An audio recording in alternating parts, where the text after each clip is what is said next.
accepté, tu as demandé à ta fille, le mariage a des épines.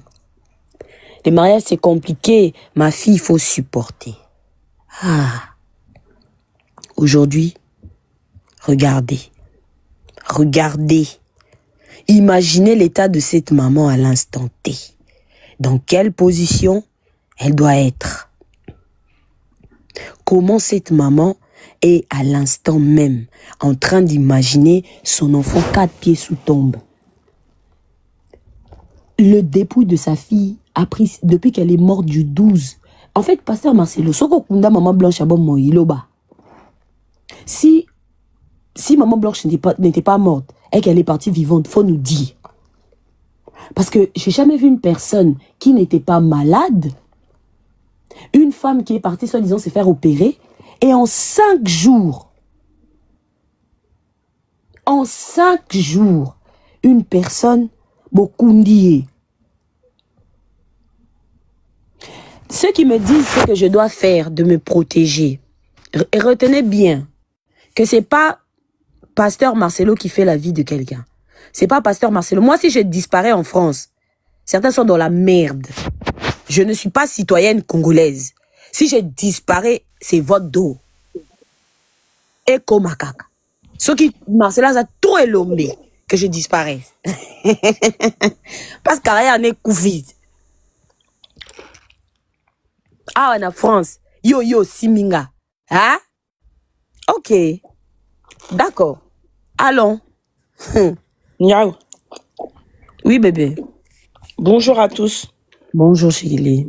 Moi, je suis montée pour reparler vite fait. Bonjour. Tu vois, je suis montée pour les mamans. On vous aime beaucoup, hein. Mais les mamans, faut vraiment changer certains comportements. Parce que je sais pas c'est qui vous a rentré que le mariage est difficile, c'est difficile au point d'accepter des choses qui sont pas acceptables. Déjà, dans la Bible, l'adultère, c'est pas accepté. Quand il y a l'adultère, la femme, elle peut partir. Elle peut partir du mariage. Donc, ça veut dire que déjà, certains chrétiens, ils choisissent les versets de la Bible qu'ils veulent. Au bout d'un moment, faut arrêter de tout le temps accepter des choses qu'il ne faut pas accepter. On est tous ici, on a des amitiés de 15, voire 20 ans avec certaines personnes où ça se passe super bien avec ces personnes-là. C'est pas difficile parce qu'il y a l'amour et le respect. Donc, je vois pas pourquoi, avec quelqu'un avec qui t'as tout sacrifié, t'as fait des enfants, ça doit être plus compliqué qu'avec tes amis que t'as depuis la maternelle.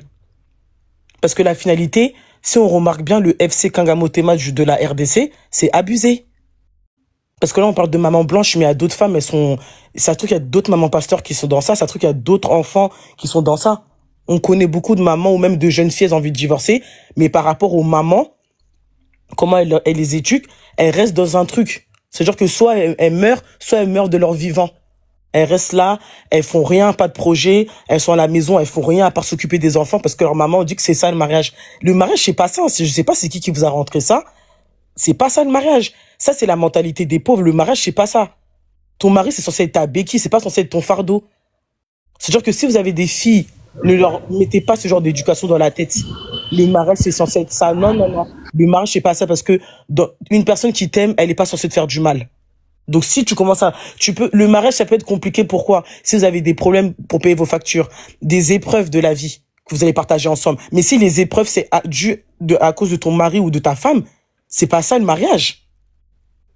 Moi, je suis désolée. La maladie, je suis là. Dans les épreuves, si on a des problèmes d'argent, je vais être là. Dans tous les problèmes, mais si ça commence à toucher ma santé mentale et que ça devient comme ça, le mariage, c'est pas ça. Vaut mieux partir, même être seul, que conseiller à vos enfants de oui, le mariage, c'est ça. Non.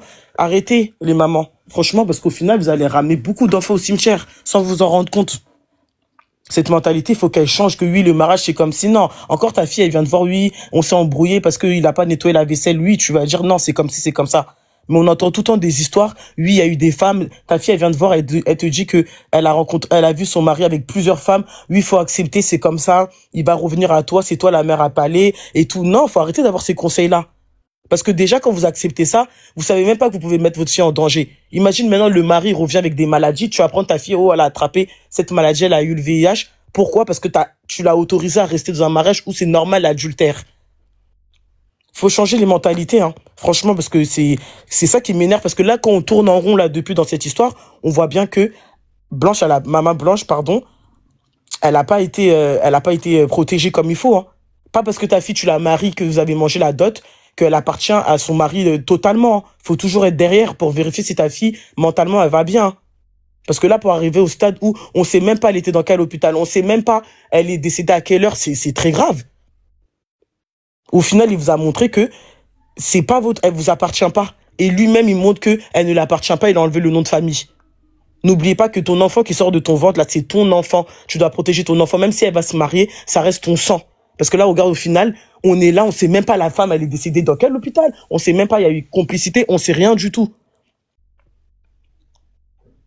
Moi, c'est tout ce que je voulais dire, en tout cas, parce que franchement, c'est triste d'arriver au stade où la famille, elle vient un an après pour venir essayer d'avoir des enquêtes. Et comme j'ai dit au pasteur, hein, nous, quand on a créé TikTok ici, là, on a dit ici, là, il n'y a pas conseil. Si vous voulez faire l'église, allez faire vos églises de bouche à oreille. Quand vous arrivez sur les réseaux sociaux, faut aussi accepter qu'il y a des personnes qui sont pas forcément chrétiens et il y a des personnes qui sont pas aussi forcément moutons, qui donneront leur avis. Donc quand les gens ils donnent leur avis, il faut pas venir après la nuit commencer à venir leur attraper le coup. TikTok ici, il y a pas quelqu'un qui est plus que quelqu'un. Il y a personne qui décide. Ici, on est vraiment dans la fosse au lion. Personne n'est personne. Non, franchement, c'est ça. Moi, ça me déçoit, hein. Ça me déçoit parce que papa Marcelo, comme il parle, c'est comme si sa femme, elle dénigrait sa famille pendant le mariage. Sortez les voice seulement. Sortez les voice où elle parlait. Il faut sortir les voice. Parce que là, vous n'êtes pas respecté, là. Donc, vous allez être là chez vous. Vous savez même pas votre enfant, elle est décédée comment, ni à quelle heure, ni de qu'est-ce qu'elle a fait. C'est-à-dire qu'on lui met des réputations de bébelle. Ça se trouve, c'était même pas pour une bébelle. Ça se trouve, même, ils étaient même pas en Turquie. Si encore on aurait eu son passeport, on aurait su. Là, quand tu rentres dans un pays, c'est tamponné, t'étais dans ce pays-là. Mais là, vous avez même pas de preuve. Ça se trouve, c'était même pas en Turquie qu'elle était. Qui a une preuve qu'elle était en Turquie? Quand l'avion, il est revenu avec le corps. Est-ce que il est revenu avec Air Turquie ou autre? On sait même pas. C'est pas normal. Commencez à contacter, je sais pas moi, les États-Unis ou autres, vous contactez des personnes extérieures pour qu'ils viennent commencer à rentrer, fouiller dans cette histoire parce que c'est pas normal. Ce qui se passe là, c'est pas du tout normal. C'est parce que ça se passe en RDC et il y a complicité. Parce que s'il y a pas complicité, quelqu'un qui se remarie un an après que sa femme soit elle soit décédée, que ce soit en France ou partout même, on va chercher, la police, elle va commencer à enquêter. Elle va commencer à enquêter. Là, il n'y a pas d'enquête, c'est normal. Là, pour tout le monde, c'est normal. On sort l'excuse que oui, un homme de Dieu, il veut pas coucher de droite à gauche. Je suis désolé. Tu peux rester faire un jeûne de 1 an, 2 ans, où tu fais chasteté. Qui va mourir? Donc, en gros, les pasteurs, eux, ils nous conseillent des choses qu'eux ne font pas. Donc, nous, on est trop moutons pour faire des choses, mais eux, ils ne le font pas. Ils ont la carte d'immunité, quoi. Non, au bout d'un moment, certains chrétiens de la RDC commencent à ouvrir vos yeux. Hein. Vous voyez pas qu'on vous endort, là? On vous endort avec ce genre d'église. On vous êtes endormis. La population, elle est endormie au point où maintenant, même quand on vient donner son avis, oh, ne jugez pas mes ouins. Mais les ouins en question, ils jugent les gens. Ils jugent les autres pays. Ils jugent les autres religions. Entre eux-mêmes, ils font des prédications où ils se lancent des flèches entre pasteurs. Non, non, non. Moi, je suis désolé, hein, faut arrêter au bout d'un moment. Vous endormissez le pays. Et moi, je suis parti regarder des vidéos de Mobutu. Il était venu combattre ça à l'époque. Il disait que tu peux prier, mais il faut doser. Mobutu, il avait déjà la vision. Il avait déjà vu que son pays il allait être détruit à cause de ce genre de choses-là. Où les gens, maintenant, ils sont plus lucides. Non, faut arrêter. Si demain, ça aurait pas été un chrétien, ça aurait été un païen qui aurait fait ça. Sa femme, elle décède, on sait pas comment, on sait pas où, on sait pas où. 1 an après, elle se marie, on vous aurait entendu faire une prêche sur ça. Non. Et moi, personnellement, je suis désolé, je vais parler jusqu'à fatiguer, parce qu'à cause de ce qui se passe là, ça met notre religion, on la voit, elle est rabaissée.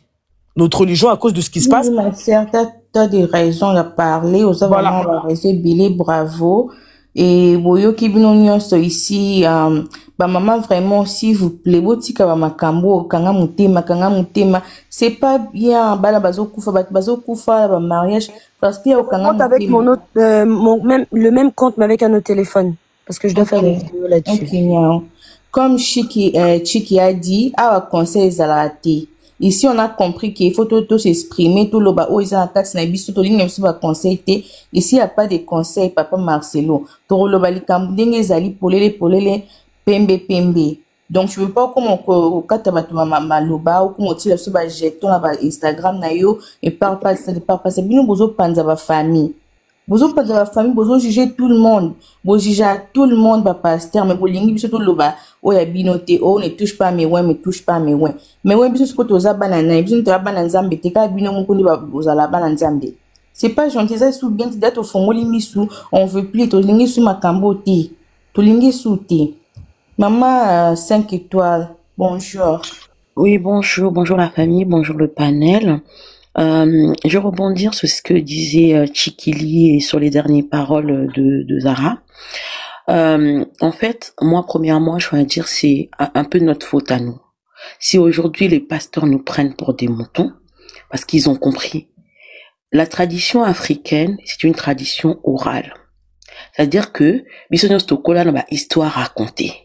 C'est-à-dire que, koko na biso aloba na biso, koko na biso aloba na biso, koko na biso, ba parents na ngai, kutu kala baloba kabwinabo. Mais rien n'est vérifiable, rien n'est écrit. Dans la culture wana, on a une tradition qui est plutôt orale. C'est-à-dire que le peuple africain a yokaka, ningike, il s'instruit ou il recherche. Mutumwa loba, so lingo bombela africain, olingo kabela africain bon, bomba ngona katali. Non, olingo bomba mbongo, bomba ngona katalivre, okendo zongi. Okendo ba ne zongi, mbongo wana. Na livre wana yako otika kyango oyako kutango wana. Pourquoi? Parce que l'Africain ne lit pas. Quand la même Bible, on a toujours tanga, ou ba pasteur baote abisso, les chrétiens de l'époque, non, c'est de retourner un peu en arrière. Quand nos parents nous ramenaient à l'église, les parents allaient avec une Bible, à côté, il y avait un petit cahier. Ils écrivaient. Mes chéris, s'il vous plaît, la famille tapoter, hein. Ils écrivaient. Et cette tradition-là de pouvoir, ben, tu écoutes, tu écris et tu vas vérifier. Dans ta maison, tu prends ton temps de méditation, tu prends le temps de vérifier ce qui est dit devant par le pasteur. Parce que ce qui est dit devant par le pasteur, parce qu'on le voit aujourd'hui, faites ce que je vous dis, mais faites pas ce que je fais. Alors que Paul, un des apôtres dans la Bible, parce que ce que disait Chikili tout à l'heure, c'est à juste raison. Aujourd'hui, le christianisme, la chrétienté est bafouée. Pourquoi? Parce qu'il y a une certaine légèreté. Pasteur, non, c'est d'abord nous les chrétiens nous remettre en question. Les chrétiens à l'époque des bérets, tout ça là, les apôtres Paul qui ont fait des grands miracles que nos pasteurs aujourd'hui, malgré qu'ils faisaient des miracles devant eux, mais quand ils les enseignaient, ils écrivaient, ils retournaient chez eux, ils vérifiaient les écrits. Nous, on vérifie rien. On gobe tout comme les paroles du pasteur, c'est comme l'eau à boire, quoi, en fait. Et aujourd'hui, tellement ils sont adulés, tellement on les a mis tellement haut, et regardez la chute, comment elle est profonde. Regardez comment la descente là, elle est tellement grave que, voilà, nous-mêmes, on veut pas tellement que la faute, en partie, c'est la nôtre, hein. Parce que ces gens-là sont arrivés à ce stade-là à cause de nous. On a bafoué nos familles. Regardez la défunte maman Blanche. On ne juge plus les morts. Mais jusqu'à aller se séparer de sa famille à cause de l'église. Jusqu'à aller cela à cause de l'église. On voit une femme de pasteur hier qui passe sur une vidéo qui dit oui parce que c'était des demi-frères, des demi-sœurs. C'est pas à cause de l'église. Mais on va où en fait? On va où? Prenons le temps de lire. Prenons le temps de vérifier. Ne dites pas amen à tout. Ne dites pas, ils ont l'habitude de dire oui, ne touchez pas à mes oins, ne touchez pas à mes oins. Mais la même Bible là dit un homme spirituel juge de tout. C'est-à-dire que toi, moi, nous tous qui sommes dans le panel là, Dieu qui est en nous là te donne le pouvoir de juger. C'est la Bible qui le dit. Oui, ne touchez pas à mes oins. Oui, on télémaca un verset, on dirait hymne national, mon quoi, alors que non. La Bible dit qu'un homme spirituel, c'est-à-dire un homme qui a le discernement, un homme qui a l'esprit de Dieu, a la capacité de juger de tout. Et j'ai aimé Nénéa, qui a dit dernièrement une de TikTokeuse, comme ça, elle s'appelle Nénéa, qui disait, oui, je défends Maman Blanche parce que un jour, elle a brandi le drapeau congolais, elle a prié pour moi sous le drapeau. Et ces gens qui disent, mais on a le droit de juger parce que non seulement c'est une femme congolaise, C'est une femme qui, à un moment donné, elle a prié pour nous. C'est une maman, c'est une sœur. Donc, facilement, je peux me référencer à elle parce que je suis une femme mariée, je suis maman, j'ai des frères et sœurs. Donc, un jour, que Dieu me préserve, cette histoire-là, il faut même pas que ça se répète. Je veux même pas dire que ça peut m'arriver parce qu'on est là sur les panels pour pas que ces genres d'histoires se répètent. Donc, chrétien qui est là, qui va à l'église, pardon, vérifie ce qu'on te prêche à l'église. Si si ta foi te dit oui, chaque dimanche faut aller, il n'y a pas de problème. Chacun a sa façon de gérer ces choses-là. Mais quand tu vas, quand tu rentres chez toi, vérifie, prie ton Dieu. Là, il me même dit que quand tu veux prier ton Père, rentre dans ta chambre. C'est ça qu'on oublie. Chez nous-mêmes, on prie pas. Chez nous-mêmes, là, on prie pas. Mais tous les dimanches, on va comme si faire un truc, un rattrapage de la semaine, quoi. Donc même le fait d'aller à l'église est devenu une routine pour, je sais pas, pour casser la solitude, je sais pas en fait. Donc même chez nous-mêmes, on lit pas la parole, on ne prie pas alors que la Bible dit quand tu veux prier, rentre dans ta chambre, ferme la porte et ton Dieu qui est là-haut là t'écoutera. Mais non, chez nous on prie pas parce que flemme. On est là tous les dimanches, on réveille les enfants tôt, puis des activités le dimanche avec les enfants, parce qu'il faut aller à l'église, machin, ça nous prend toute la journée, nanani, nanana, et on est comme lobotomisé. Et ces gens-là, ils ont compris. Parce que l'être humain, dès que tu prends son cerveau là, ça y est, c'est fini. Ça y est, c'est fini. Et c'est malheureux pour nous. C'est vraiment malheureux pour nous. Maman? Oui, maman. Je vais rajouter un truc que tu as dit là, qui m'a percuté. Tu vois ce que tu as dit par rapport au fait que le dimanche là, maintenant même avec nos propres parents, on n'avait même plus d'activité en famille le dimanche parce que tu vas à l'église dès 9h, tu rentres à 21h. Tu vois ça là? Ça a fait que on est devenu endoctriné, c'est ça qu'on dit, non? Oui. C'est genre que maintenant le Congolais, dès qu'il veut faire quelque chose là, il va tellement compter sur Dieu qu'il veut plus aller se battre lui-même, aller même chercher du travail lui-même parce que on est plus à l'église que même à réfléchir tout seul. Alors que c'est pas ce que Dieu nous dit de faire. Yaya, dans ces églises, la plupart sont au RSA. Excusez-moi, hein, je me moque de personne, c'est juste un exemple qu'on donne. Des chômeuses, des chômeurs, là, l'église c'est juste pour donner le mariage, donner le travail. Non, c'est pas l'église qui donne le travail, qui donne le mariage.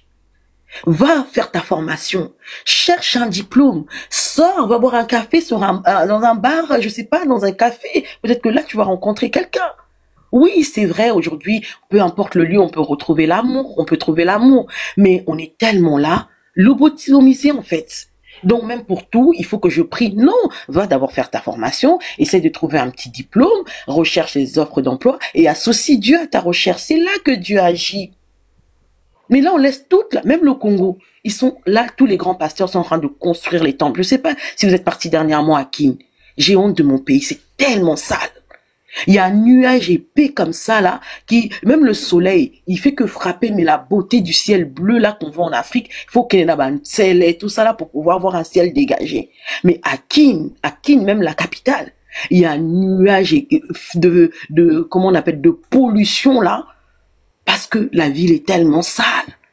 Mais les hommes de Dieu sont en train de se concurrencer pour construire des temples. Mais réveillons-nous en fait. Pourquoi vous prenez pas tout cet argent, vous investissez dans votre pays, parce que vous priez ce Dieu-là pour qu'il arrange votre pays. Mais vous, les pauvres fidèles qui n'ont pas d'argent, qui sont aidés par la diaspora, qui par leur petit boulot viennent par les dîmes offrandes parce que pour eux, ils pensent obéir à une loi divine.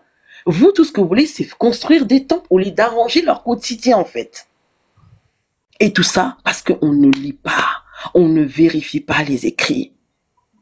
On ne veut rien. C'est-à-dire que l'Africain, c'est la tradition orale. J'ai entendu mon pasteur dire, mon pasteur a dit ceci, et puis c'est bon.